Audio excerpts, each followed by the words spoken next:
There's a new festival coming to Port A. They're calling it Beachtoberfest, a month-long celebration filled with food, music, drinks, and most importantly, supporting the local economy. Our Madeline Dart tells us what effects they hope Beachtoberfest will have on Port Aransas.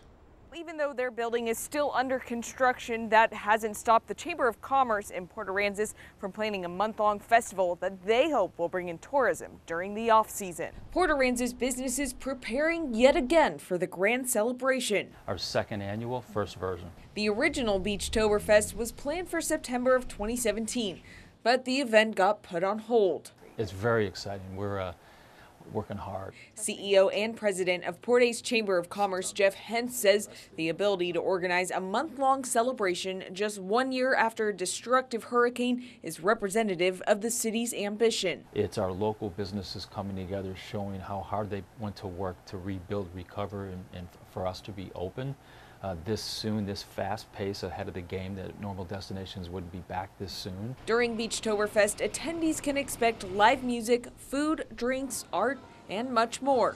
All of the events being held at local businesses like La Barreteria. I think it's going to be great. I'm really excited about it and excited to participate. Owner Leslie Keebler says they owe the event's organization to Hentz's drive for recovery. I don't think we would be where we are today in Port Aransas if it wasn't for his leadership. This is the first time that someone has really gone the 9 yards, even in the midst of complete destruction. Aside from enjoying all that Beachtoberfest has to offer, Hentz adds the event serves an additional purpose. Everything that we do from start to finish with Beachtoberfest has one primary goal: to drive people into our economy. And for a full list of events and more information on Beachtoberfest, you can head over to KIIITV.com. Reporting from Port Aransas, Madeline Dart, 3 News.